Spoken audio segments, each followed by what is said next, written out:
안녕하세요. 워런 버핏처럼 매일 신문을 박전무와 함께 읽으면서 투자의 고수가 됩시다. 웜의 신박 오늘 1월 10일 금요일 순서입니다. 오늘 또 벌써 금요일이다, 그죠? Thanks God it's Friday입니다. 오늘은 배가 좀 고프네요. 확실히 이제 감기에서 다 회복이 돼서 그런지 식욕이 돋네. TGIF 요즘도 그 식당이 아마 하겠죠. 근데 나이가 드니까 뭐 먹을까 하면 그냥 생각나는 거는 한식입니다. 한식. 네, 제가 제일 좋아하는 순댓국, 그 다음에 김치찌개, 부추 된장, 뭐 이런 것들. 자, 어제 사칭방에 대한 얘기를 말씀을 드렸더니 조심하시라고 페이스북이나 이런데 말씀을 드렸더니 우리 몽실 엄마님이 저도 사칭하는 방에 들어가서 많이 당했습니다.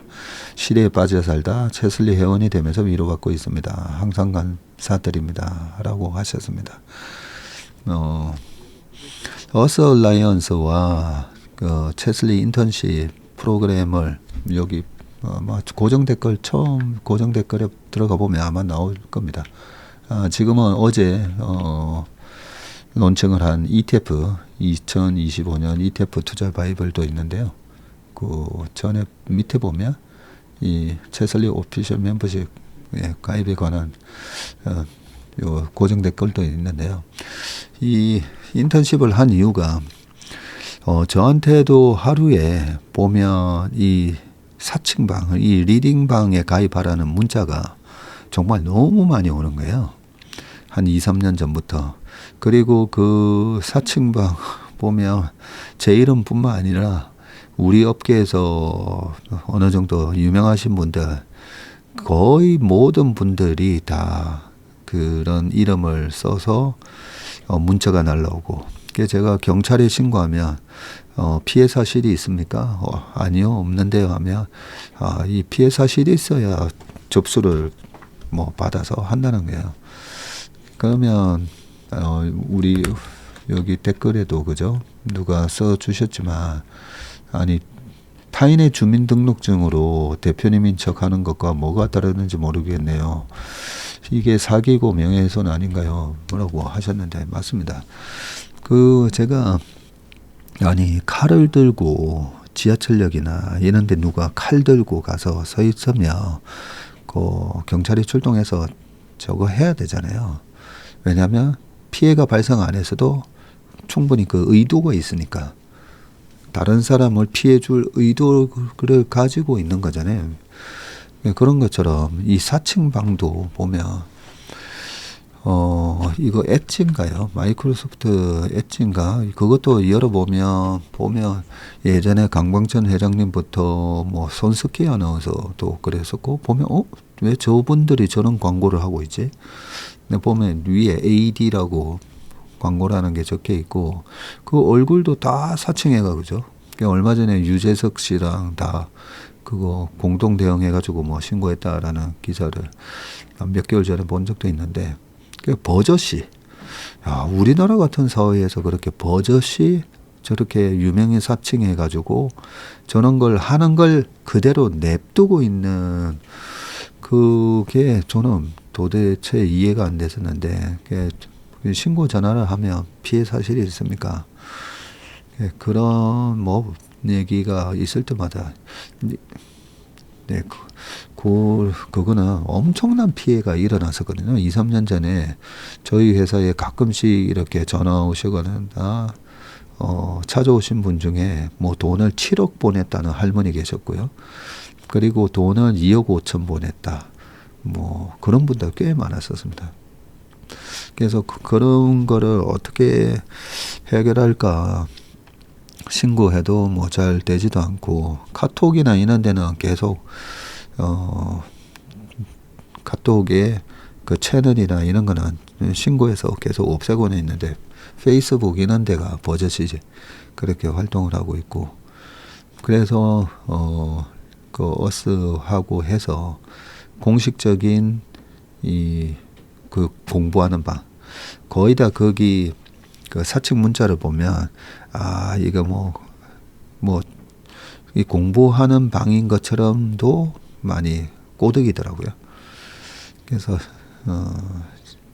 저희가 그래 아예 그렇게 공식적인 오피셜 멤버십 방을 만들어 가지고 멤버십을 만들어서 우리 회사 매일 아침마다 하는 워메신박과 모닝브리프, 워메신박 아니고 모닝브리프의 그런 자료 제공부터 시작해가지고 모델 포트폴리오 그죠? 어떻게 모델 포트폴리오 짜는지 그 부분에 대해서 매니저들이 어떤 생각을 갖고 그렇게 MP를 구성하는지 그게 이 여의도 증권업계가 아니죠. 우리 같은 자산운용업계의 펀드 매니저들이 매일같이 하는 그런 하나의 최종 의사결정을 내리기 전까지 이제 프로세스를 보여주는 거거든요. 이 부분이 어려울 수 있습니다. 우리가 야구를 배우거나 축구를 배운다 했을 때 실제 그 프로야구팀 가가지고 그 선수들하고 하는 거 아침부터 훈련하는 것부터 웨이트 트레이닝 하는 거랑 그 똑같이 따라한다고 하면 얼마나 힘들겠어요. 그죠? 그렇지만 야구를 제대로 하고 싶고 축구를 제대로 하고 싶으면 어떤 훈련의 과정을 거쳐야 나도 제대로 배울 수 있는지 그 방법은 그래도 알려드리는 게 맞다라는 생각 때문에 그 운용사 최초죠. 네, 전 세계 운용사 최초일 겁니다. 아침에 저희 운용 회의하는 거 라이브 공개하고 이런 식으로 인턴십 제가 다른 이런보다는 인턴 프로그램이라고 합시다. 네, 실제로 저희 회사에 많은 그 고객 자녀분들 이제는 150명이 아니라 한 200명 왔다 간 것 같아요. 네, 그 한 200명이 2주 또는 많이는 2달에서 한 5달까지도 있다 가면 굉장히 대학생들뿐만 아니라 애들이 막 감동받아 갑니다. 야, 이렇게 투자라는 걸 이런 식으로 하는 거구나. 첫날 딱 지나고 나면 한편의 영화를 본 것 같다. 이런 얘기를 하는 애들도 있었습니다. 그래서 주식 투자가 부끄럽지 않는 이유가 이렇게 참 열심히 공부하고 인내하고 대중의 그런 심리에 휩쓸리지 않고 그죠? 네, 그리고 찐커와 뻥카를 가려낼 줄 알고 그런 걸 꾸준히 훈련을 6개월, 1년 이렇게 쌓아야 진짜 내 실력이 되는 거기 때문에 그렇게 해서 저희가 오피셜 멤버십도 하고 ETF 같은 경우에도 보면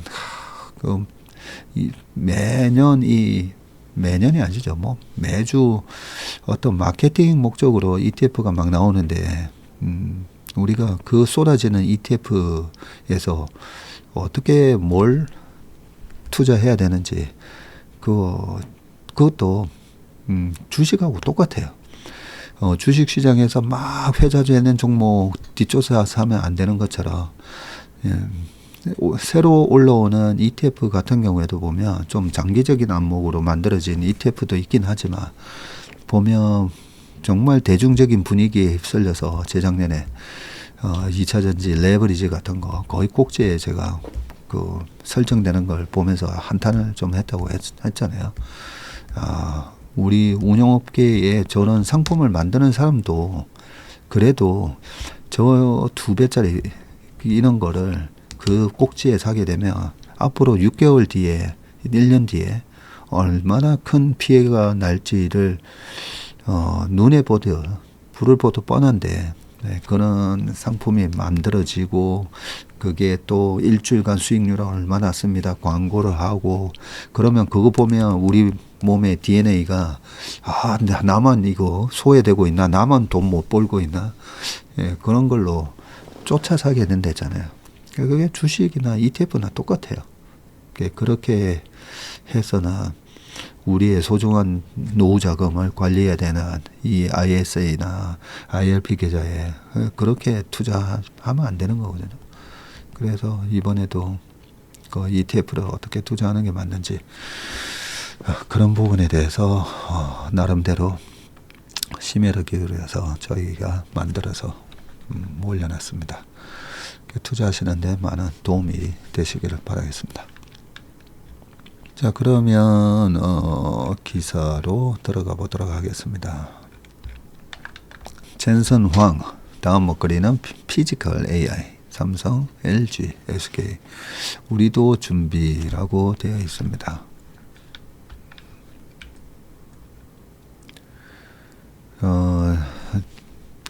젠슨 황이 미래의 먹거리로 젠슨 황 형님이라고 부를까? 네, 우리 젠슨 황 형님 참 멋있잖아요, 그죠? 네, 늘 가죽 잠바 딱 입고 나오셔가지고, 네, 우리 젠슨 형님으로 하겠습니다. 젠슨 황이니까 젠슨 형님. 미래 먹거리로 이 피지컬 AI를 정조준하고 나서면서 업계가 들썩이고 있다. 삼성전자와 LG전자, 하이닉스도 발빠르게 비전을 제시하고 나선 가운데 국내 기업들이 시장 선점에 성공할 수 있을지 주목된다.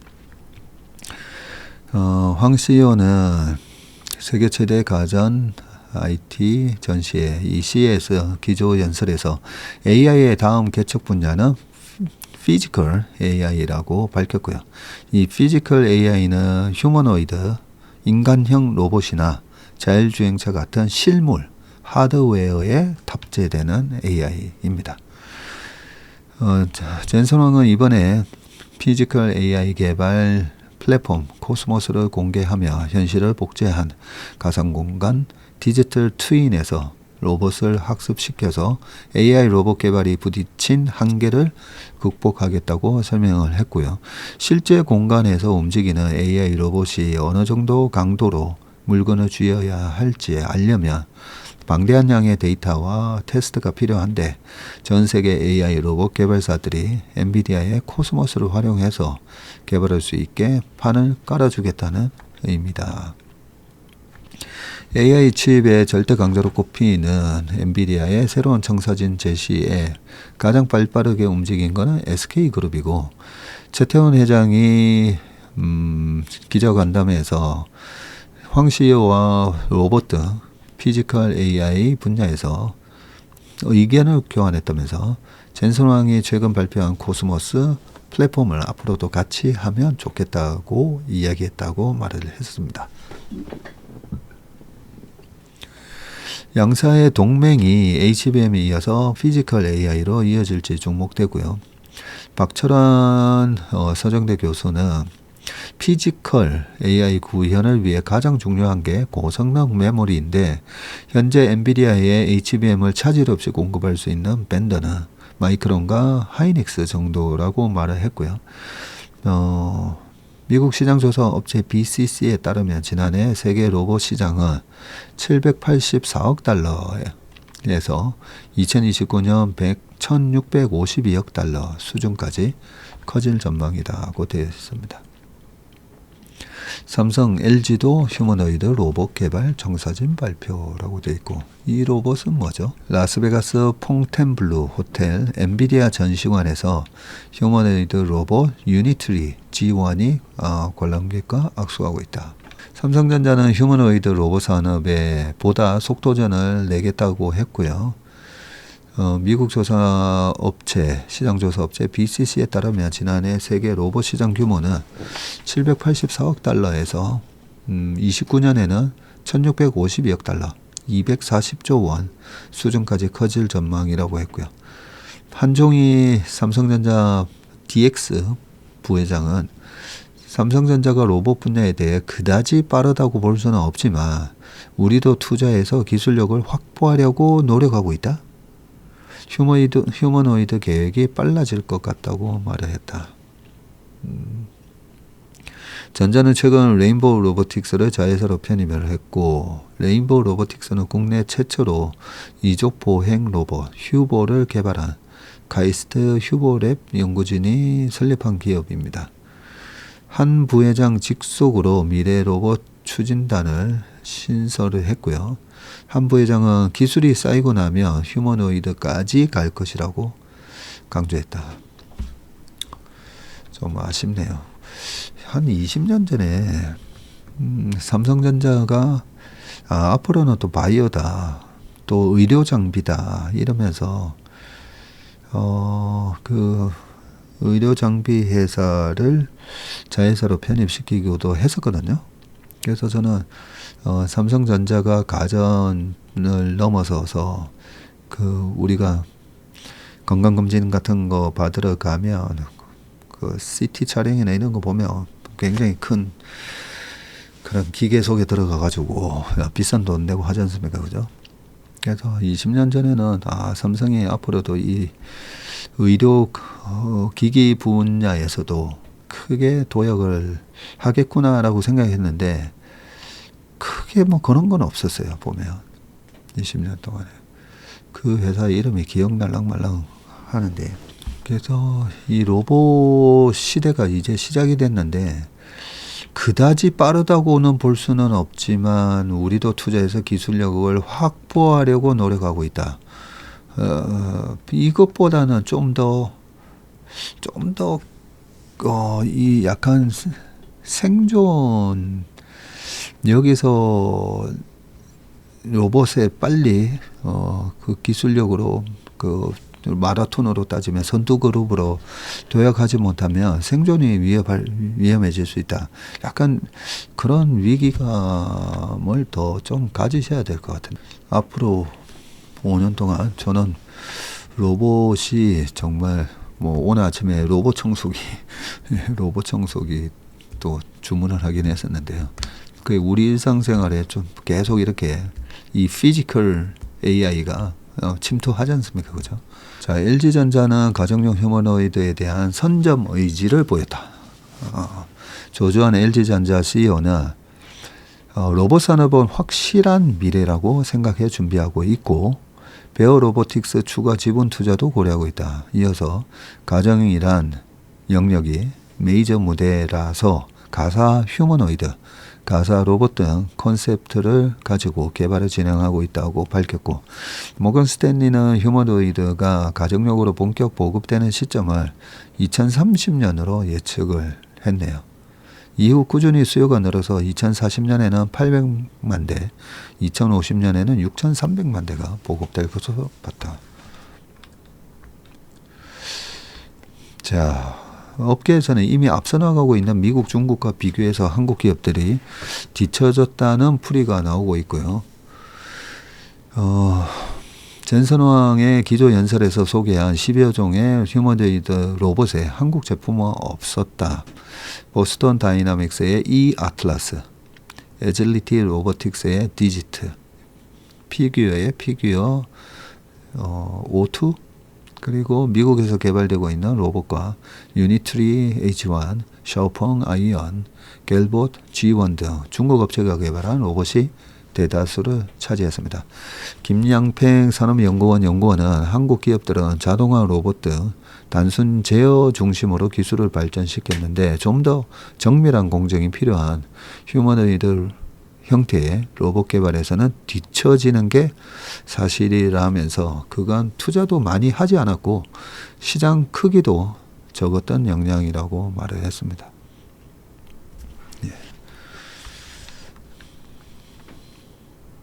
예. 지금 우리가 뭐 TV, 냉장고 뭐 이런 쪽에서 세계 1등 얘기하지만 지금 이 고부가 가치로 옮겨가야 되잖아요. 이 로봇이 다 이 고부가 가치이지 않겠습니까? 아침에 그 왕 차장이 로봇 무슨 그 중국 로봇 청소기 1등 회사, 네, 그 회사 소개하는 걸 보고 마켓 쉐어를 보고 전 깜짝 놀랐어요. 그 로봇 청소기가 그 중국 업체가 글로벌하게 1등이고 우리나라에서도 1등이고 독일에서도 1등이고, 그게 로봇 청소기 하나뿐이겠습니까? 그죠? 앞으로. 그렇게 보면 우리나라 삼성하고 LG가 이 분야에 있어서 이거 못 쫓아가면 우리 망한다. 이런 경각심을 가지고 좀 하셔야 되지 않나 하는 생각이 듭니다. 자, 두 번째 기사를 보겠습니다. 미국 동맹국에만 AI 반도체 수출. 전문가 한국, 중국 시장 손해 우려. 퇴임까지 열흘 남은 바이든 대통령이 AI용 반도체의 수출 대상을 제한하는 칼자루를 빼들 전망이고요. 동맹국에는 미국 기술이 반영된 AI 반도체를 수출하지만 적대국에는 아예 수출을 금지할 가능성이 크다. 엔비디아와 밀착해서 AI 반도체 시장을 키우고 있는 한국에서는 중국 시장에서 성장 기회가 줄어들 수 있다는 우려가 나오고요. 블룸버그 통신은 미국 바이든 행정부가 엔비디아 등의 AI 반도체를 수입할 수 있는 국가를 3등급으로 나눠서 통제하는 방안을 이르면 10일 발표할 것이다. 오늘이네요. 오늘 밤에 발표하나 봅니다. 미국의 첨단 기술이 중국, 러시아 등 적대 국가에 유출되는 것을 막고 AI 기술 개발을 우방국에 집중시키려는 목적이라고 블룸버그는 전했습니다. 이에 따르면 바이든 정부는 중국, 러시아, 북한, 이란, 베네수엘라, 쿠바, 벨라루스, 이라크, 시리아 등 미국의 적대국들이 AI 반도체를 수입할 수 없도록 할 예정이고요. 거의 대다수 국가가 속한 중간 등급은 수입 가능한 총 연산력, 컴퓨팅 파워에 상한을 두고 미국 정부가 제시한 보안 요건과 인권 기준에 동의하며 상한보다 많은 반도체를 수입할 수 있게 허용합니다. 동맹국이 속한 최상위 등급은 지금처럼 미국산 반도체를 제한 없이 구매할 수 있고 아시아에서는 한국, 일본, 대만이 서방에서는 영국, 프랑스, 독일, 캐나다 등 주요 우방이 포함된다고 합니다. 네. 한국, 일본, 대만. 고정환 한국반도체산업협회 실장은 한국 기업들의 HBM이 들어가는 엔비디아의 AI 가속기의 주 수요처는 미국 빅테크 기업이라 규제가 시작돼도 한국에 당장은 영향이 크지 않을 것이다. 그러나 장기적으로는 미래의 성장 기회가 줄어들 수 있다고 했고요. 김양평 연구원은 중국은 차세대 반도체를 구매할 만한 거대한 잠재 시장이라면서 중국 접근성이 차단되면 한국 기업들의 기대 수익이 손해를 입을 것이라고 전망을 했습니다. 중간 등급에 속한 국가들의 컴퓨팅 파워도 미국이 제한하려 한다면 글로벌 반도체 시장 전반이 위축될 수가 있고 이는 삼성전자에 특히 더 악재다. 이미 HBM 등 고부가 AI 반도체를 엔비디아에 안정적으로 공급하고 있는 하이닉스에 비해서 삼성전자는 새로운 고객사를 확보해야 하는 과제가 있기 때문이다. 엔비디아는 이날 블룸버그에서 세계 대부분의 지역에 대한 수출을 제한하려는 규제는 AI 반도체의 남용 위험을 줄이기는커녕 경제 성장과 미국의 리더십을 위협할 것이라면서 우려하는 입장을 내놨고요. 미 반도체 산업 협회도 바이든 행정부가 미 반도체 산업 경쟁력을 약화하는 규제를 만들고 있다고 평가를 했습니다.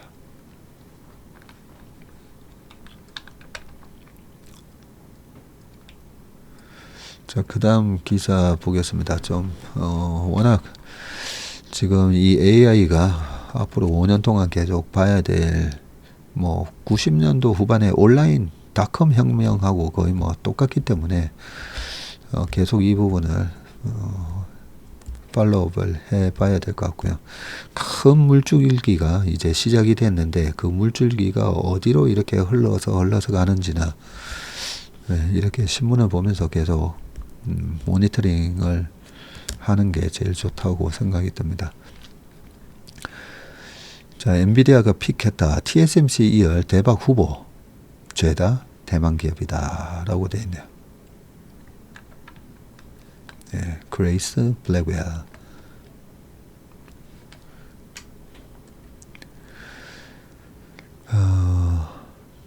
AI 혁명을 선도하는 젠슨 황은 TSMC에 이은 또 다른 AI 슈퍼스타를 만들어낼지 주목이 된다. 대만의 파운드리 기업인 TSMC는 수요가 폭발을 하는 엔비디아의 AI용 GPU 생산 물량을 사실상 독점해서 독보적인 공급망 강자로 자리 잡았죠. 업계의 관심은 이번에도 대만 기업에 몰리고 있는데 CES에서 이미 설계나 제작 공급 등 주로 B2B 시장에 머물던 대만 IT 업체들이 전면에 나서 존재감을 드러냈고요. 그 와중에 황 CEO가 핵심 파트너로 대만 기업을 콕 집은 건데 AI 시장이 확대되면서 대만이 부품 공급국 이상의 주요 주자로 떠오르고 있다는 분석이 나오고 있습니다. 옛날에는 대만이 일본의 IT 업체들의 부품 공급하는 그런 나라로 우리가 공부를 했었잖아요. 대만은 중소기업이 많이 발전을 했고 일본이나 우리는 약간은 대기업 중심의 재벌 중심의 그렇게 덩치를 키워서 경제 성장이 이루어졌는데 뭐가 맞냐 옳으냐 하다가 대만은 그냥 일본 기업들한테 부품을 공급하는 그런 중소기업들이 많은 나라다 했는데 지금은 TSMC 하나의 시총이 그죠? TSMC가 지금 시총이 1조 달러 근처까지 거의 왔죠. 800 저번에 한참 좋을 때 거의 1조 달러가 아니고 1000조 근처였던 것 같은데 바로 찾아봐야죠. 이런 거는 해외 미국 주식 여기서 필라델피아 반도체 지수 딱 들어가면 엔비디아가 1등이고요. 아이고 3.4조 달러고 TSMC가 벌써 1조 달러 맞네요. 1조 달러입니다.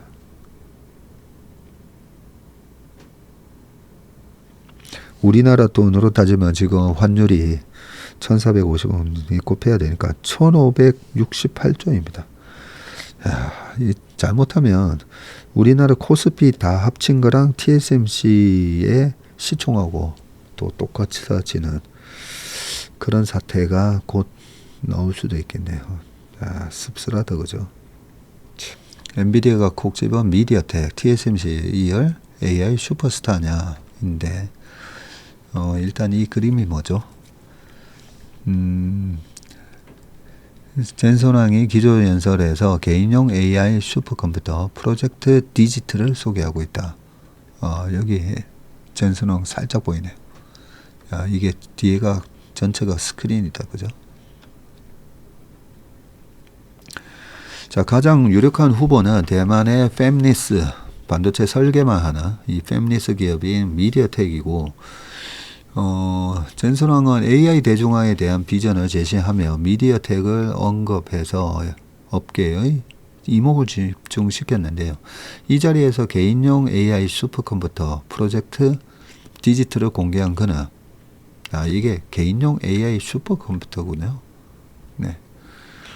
공개한 그는 미디어텍과 공동 작업해서 1급 비밀칩 CPU를 만들어 생산 중이라고 했습니다. 이러니까 인텔 주가가 될 수가 없겠네요. 그죠?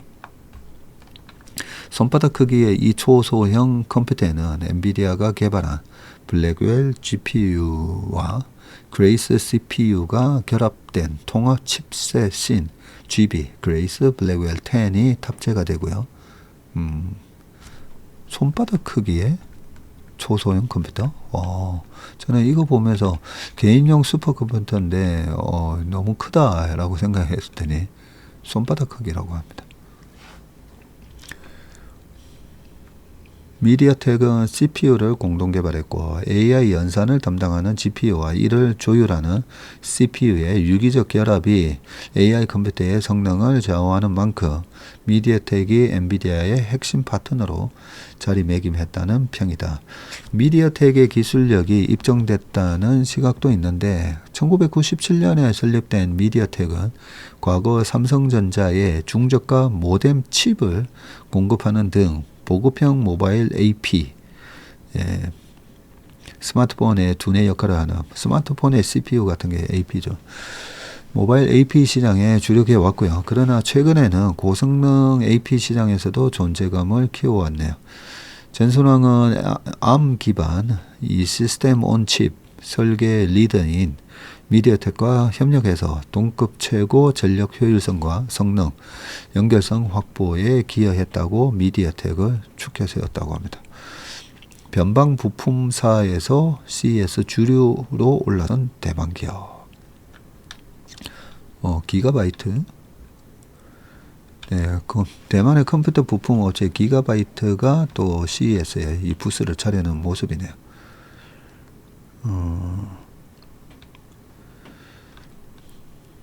자, PC 메인보드 제조사인 기가바이트는 AI 컴퓨팅 부스를 별도로 마련해서 자사가 개발한 AI 전용 서버와 냉각 시스템 등 AI 관련 제품을 대거 선보였네요. PC에 탑재되는 오디오 칩셋 제조사로 잘 알려진 이 리얼텍도 AI 스마트 안경과 스마트 TV 관련 기술을 공개했다고 합니다. 리얼텍은 자체 개발한 AI 알고리즘을 통해서 음성 명령의 정확성과 처리 속도 향상을 강점으로 내세웠다고 하네요. 네. 미디어텍 엔비디아 AI 동맹의 웃음을 짓는 암이라고 되어 있습니다. 자, 미디어텍 등 대만 기업들이 AI 생태계 확장에 적극적으로 나설 경우에는 이 CPU 시장에서는 ARM 진영이 수혜를 입을 전망이고요. CPU의 설계 방식은 크게 X86과 ARM 방식으로 구분되는데, 그간 PC 시장에서는 미국의 인텔이 주도하는 이 X86 방식이 업계 표준으로 자리 잡았었고요. 모바일 AP는 저전력에 강점을 지닌 ARM이 시장을 독식했지만, 여전히 PC는 성능의 우위를 둔 X86 설계 방식의 CPU가 80% 넘는 점유율을 차지하고 있었네요. 하지만 엔비디아를 주축으로 개인용 AI 컴퓨터가 보급이 된다면 ARM 기반 CPU의 영향력도 점차 강화될 것으로 보인다. 크리스 버기 ARM 클라이언트 사업부 수석 부사장은 8일 CES에서 엔비디아 미디어텍과 같은 세계 최고의 반도체 회사들이 모두 ARM의 파트너를 하면서 사람들이 이제 저전력 PC의 가치와 중요성에 주목하기 시작한 만큼 ARM의 역할도 갈수록 커질 것이라고 말을 했네요. 이 ARM 주식도 손정희 회장의 이제 소프트뱅크가 지분 거의 80% 들고 있는 회사잖아요. 저번에 어렵게 상장을 했고, 상장하기 전에 이재용 회장 찾아와서 암 인수 한번 해볼래? 뭐 이런 얘기까지도 있었던 걸로 기억이 나는데, 이거 보니까 네, 괜찮아 보이네. 단지 이 보면 밸류에이션 멀티플이 좀 비싸 보여서 이 손이 좀 잘 안 나가는 종목이긴 했는데, 네, 관심 종목에 넣어놔야 되겠다는 생각이 들었습니다. 자, 그 다음 기사 보겠습니다. 트럼프 효과 끝났나? 비트코인 연일 하락세.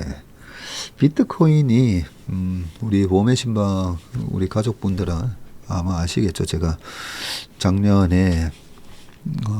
초에 시장에 대한 여러 가지 전망을 하면서 비트코인이 글로벌한 유동성과 투자 심리의 하나의 약간 벨웨더, 네, 대장 양태 같은 그런 역할을 하는 것 같다고. 그래서 비트코인의 방향이 어디로 움직이는지 굉장히 중요합니다. 반감기 이후에 또 늘 그래왔듯이 위로 치고 가는지. 근데 만약에 비트코인이 가격이 붕괴되면 저의 시장에 대한 좀 낙관적인 전망을 접겠습니다 라고 했었는데, 다행히 비트코인이 위로 치고 올라갔었습니다. 우리 시장은 약했지만 뭐 글로벌하게 그죠? 주식 시장이 상당히 좋은 모습을 또 보였고요. 그래서 비트코인 가격에 대한 동향은 제가 매일같이 체크를 하고 있습니다. 자, 트럼프의 대통령 취임을 앞두고 비트코인 가격이 연일 하락하고 있는데, 미국의 경제 지표가 견조하게 나옴에 따라 금리 인하 가능성이 크게 줄며 암호화폐는 일제히 하락하고 있다.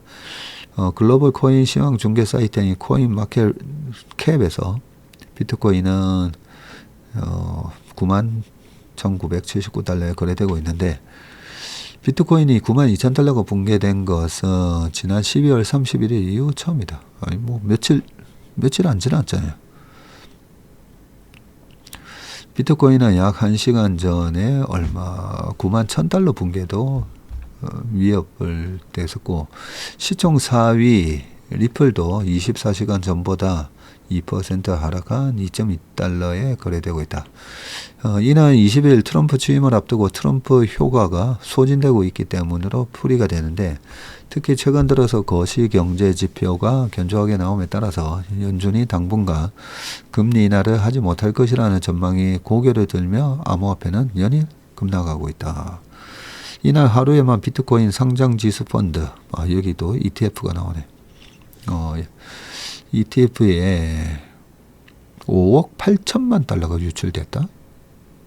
5억 8천만 달러요? 예, 그러면 한 8천억, 그죠? 8천억 넘는 돈이, 하루에만 8천억 넘는 돈이 유출이 됐네요. 특히 12일 고용보고서 발표를 앞두고 비트코인은 더욱 하락하고 있는데, 고용시장이 시장의 예상보다 견조할 경우에는 금리 인하 가능성이 더욱 낮아지기 때문이고요. 지난 11월 5일 트럼프 당선 이후 암호화폐의 친화적인 트럼프 효과로 연일 랠리를 해서 지난달 17일 날 사상 최고치 108,268달러를 기록을 했었군요. 108,000달러에서 지금 92,000달러라고요? 그럼 좀 빠졌네. 그죠? 11만원에서 9만원 같다고 보면 되잖아요. 실제 트럼프는 보수적인 게리 갠슬러 SEC 위원장 대신 친암호화폐 인사인 폴 애킨스를 SEC 위원장에 임명하고 전 페이팔 CEO 데이빗 섹스를 암호화폐 차르에 임명하는 등 친암호화폐 정책을 잇따라 내놓았습니다. 그러나 이 같은 호재도 미국의 경기 호조로 금리 인하 가능성이 크게 줄자 약발이 떨어지면서 암호화폐는 올 들어서 연일 하락하고 있다. 비트코인과 리플이 하락하자 시총 2위 이더리움이 2.5, 시총 6위 솔라나가 4.79, 시총 7위 도치코인. 도치코인이 시총 7위나 하고 있군요. 네. 암호화폐가 일제히 하락하고 있다라고 되어 있습니다.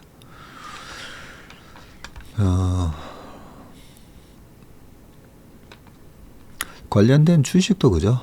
트럼프가 이제 취임하니까 저도 저희 클라이언트 분한테는 트럼프 수혜주가 일단 트럼프 취임 전후로 이제는 약간 조정기에 들어가서, 그러고 이제 한두 달 있다가 다시 실제로 수혜를 받느냐 안 받느냐에 따라서 기업 가치를 보면서 다시 재상승할 걸로 그렇게도 말씀을 드리긴 했었는데, 빠르네요. 요즘은 시장이 제가 생각한 것보다 항상 빠르게 한 일주일, 2주일 빠르게 움직이더라고요. 자, 국민연금 요 기사를 좀 지난주에 1월 2일 날 나온 기사인데, 제가 수급은 모든 재료에 우선한다라고 늘 강조해서 말씀드리기 때문에 우리나라 국내 수급에 가장 큰 영향을 줄 수 있는 국민연금 관련 기사라서 지난 기사이지만 제가 가져왔습니다. 자, 국내 주식 더 사야 할 이유 생겼다. 증시 반등이 이끌까. 근데 1월 2일 날 이 기사가 나왔으니까 상당히 적시에 나온 기사다, 그죠? 국민연금의 국내 주식 비중이 지난해 말 기준 처음으로 허용 범위 밖으로 이탈했습니다. 전자 등 국내 주식 가치가 작년 하반기 하락한 반면에 해외 주식 가치는 급등하면서 보유 비중에 변화가 생겼기 때문인데요. 시장에서는 국민연금이 허용 범위를 맞추기 위해 국내 주식 매수에 나설 것으로 본다. 큰 손인 국민연금의 자금이 유입되며 부진한 국내 증시 수급에 긍정적인 영향을 줄 것으로 기대하는데, 다만 장기적인 증시 반등 재료로 보기에는 어렵다는 지적도 나온다. 국민연금의 24년 10월 수익률 공시에 따르면 국민연금이 보유한 국내 주식 평가액은 10월 말 기준이겠네요. 144조 한 5천억 정도 됩니다. 이는 전체 기금 자산의 12.3%를 차지하면서 국민연금의 목표 포트폴리오 15.4%를 무려 3.1%포인트 밑도는 수치입니다. 국내 주식 비중이 지난 2020년에는요 21.2%였으나 이후로 쭉 하락하면서 14%를 기록 중인데 작년 말에는 23년 대비해서도 2%포인트 더 빠지면서 12% 초반까지 내려앉았고요. 국내 증시의 부진이 가장 큰 요인으로 작용을 하는데 코스피 지수는 24년 1월 2600대에서 출발해서 7월에 2800대까지 치솟았지만 2890까지 갔었죠. 하반기 내내 지지부진한 흐름을 보였습니다. 그 결과 지수는 작년 마지막 거래일 연초 대비해서 9% 빠진 2399로 마감을 했죠. 대형주의 부진이 결정적이었는데 국민연금 기금은 지수 내 비중을 추종하는 패시브 펀드로 운영하는 비중이 크기 때문에 시가총액 상위 종목이 포트폴리오 상당 부분을 차지하고요. 국민연금의 포트폴리오를 살펴보면 삼성전자 비중이 한 23.29로 가장 크고요. 연초 7만원대에서 출발한 전자 주가는 실적 부진과 HBM 소외 우려 속에서 5만원 초반까지 떨어졌습니다. 이 종목의 시가총액은 무려 158조가 증발을 했고요. 반면에 엔비디아 등 글로벌 빅테크를 중심으로 미국 증시가 역대급 랠리를 보이자 해외 주식의 가치는 가파르게 올랐고 이에 따라 해외 주식 비중도 35.6%로 목표치인 33%보다 2.6%나 웃돌았습니다. 국민연금의 국내 주식 보유 비중은 23년 말에도 목표치 아래였지만 당시에는 국민연금이 적극적으로 매수에 나설 것이라는 기대감은 낮았고요. 왜냐하면 이 전략적 자산 배분 SSA의 허용 범위 안에 있었기 때문입니다. 국민연금 기금은 이 전략적 자산 배분과 전술적 자산 배분로 분류해서 관리를 하는데 기금운용위원회는 국내 주식, 국내 채권, 해외 주식, 해외 채권, 대체 투자 등 5개 자산군을 중기적으로 자산 배분하고요. 이를 연간 단위로 나눠서 목표 비중을 정합니다. 이에 따라서 정해진 수치가 2024년 말 타겟은 15.4%였습니다. 국내 비중이. 여기서 시가 변동에 따라서 이 SAA 비중을 정하는데 목표 비중에서 플러스 마이너스 3%포인트까지는 허용을 합니다. 목표 비중을 과하게 벗어나는 것을 방지하기 위해서 이 같은 범위를 설정한 거고요. 이 범위를 벗어나면 국민연금은 리밸런싱을 해야 되고요. 즉 국민연금은 올해 말까지 국내 주식 비중을 12.4에서 18.4 플러스 마이너스 3% 더해서 이 정도로 유지를 해야 합니다. 23년 12월 말까지만 하더라도 이 비중은 14.3%로 SAA 허용 범위 안에 있었고요. 그러나 24년 들어서 13%, 9월에는 12%로 진입을 했고요. 그리고 10월에는 국내 주식 비중이 12.3%까지 하락하며 이 SAA 허용 범위를 벗어난 상태입니다. 리밸런싱 사유가 발생했기 때문에 기금운용본부는 시장 영향을 고려해서 주식 매수에 나설 것으로 보이는데 국민연금 기금운용위 관계자는 시가로 가치를 매기기 때문에 최근 비중이 목표 밴드를 벗어나는 문제가 생겼다면서 연말 중기자산 배분이기 때문에 회복할 수 있는 시간을 주고 이후에는 시장에 영향을 최대한 주지 않도록 리밸런싱을 시행하는 것이 원칙이다.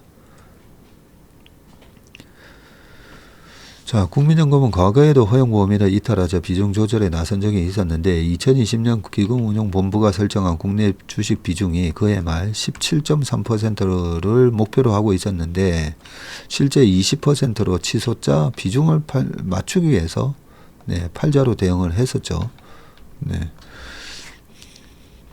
한국거래소에 따르면 국민연금을 포함해서 연기금이 작년 하반기에만 4조 7천억 원어치 순매수를 했고요.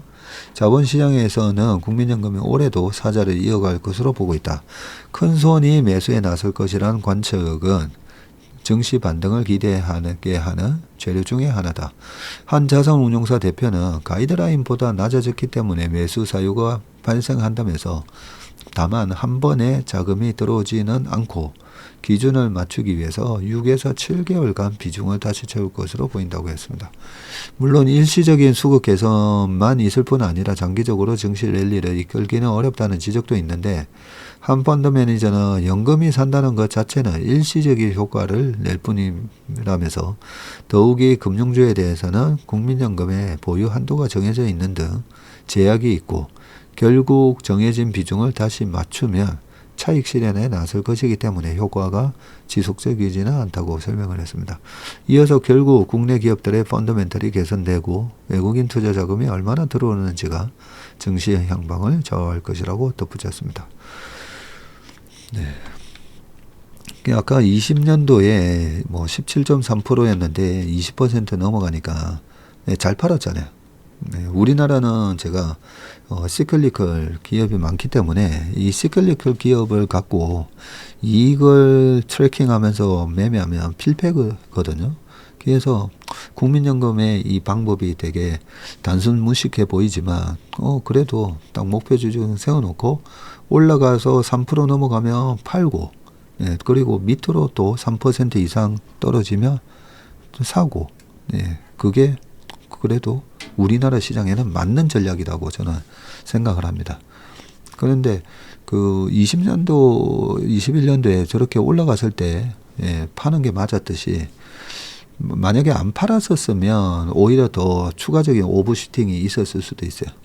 그래서 계속 이렇게 매도를 해서 주가가 너무 지나친 거품이 안 생기도록 하는 그런 좋은 효과도 있거든요. 국민연금이 팔아서 주가가 무너졌잖아. 그게 아니고요. 그래서 어차피 우리의 다 노후자금이지 않습니까? 그죠? 그리고 위에서 주식을 사는 거는 외국인들이 이번에 24년 작년에도 막 살 때 외국인들이 샀잖아요. 그래서 그 목표 비중 이상 되는 거를 적극적으로 파는 것도 맞듯이 목표 비중 이하로 지금 많이 내려왔잖아요. 네. 뭐 12.3. 그러면 작년 연말처럼 우리나라 시장이 지나치게 수급이 꼬여 있는 상황에서 그렇게 매도가 나왔을 때 또 그럴 때는 뭐 목표 비중보다 여유가 많으니까 또 적극적으로 사야죠. 이럴 때는. 네, 그런 게 좀 아쉽습니다. 그죠? 네. 이때 적극적으로 2,400 언저리에서 적극적으로 사면 결국 먹으니까요. 그래서 보통 올라갈 때 그 매니저들의 성향 이런 기준을 정해 놓는 이유가 매니저들의 성향에 따라서 또 다른 대응 전략을 세우게 되거든요. 조금 소심하신 분들은 올라가는 건 잘 못 지르고 막 팔기 바쁘고 떨어져도 잘 못 삽니다. 소심하면. 그래서 저는 기준을 딱 좀 정해놨으면 그대로 오히려 기계적으로 저는 좀 하는 게 맞지 않나 하는 생각입니다.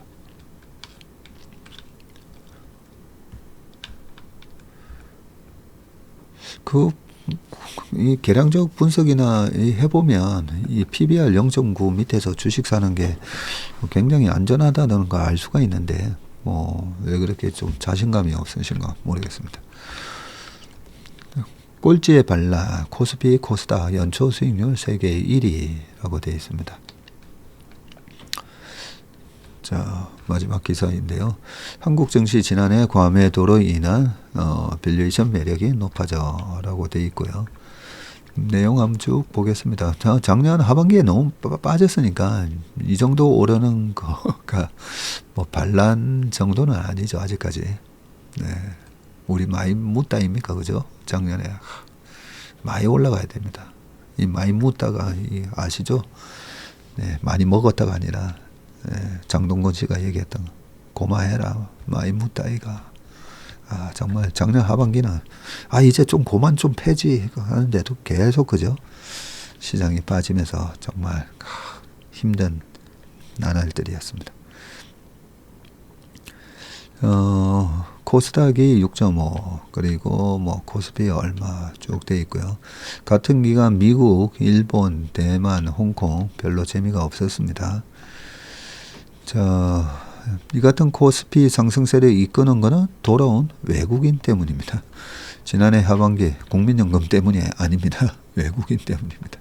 지난해 하반기 코스피에서 20조 한 4천억 원의 순매도한 외국인은 올해 들어서 1조 6천억 매수했고 어제도 7,500억 매수했죠. 어제도. 자, 반대로 개인은 올해 들어서 1조 6,700억 매도했습니다. 기관도 순매도 중입니다. 이웅찬 연구원은 코스피 지수가 연초부터 쾌조의 스타트를 보이고 있고 지수 밸류에이션은 8배로 역사적 하단에 있고요.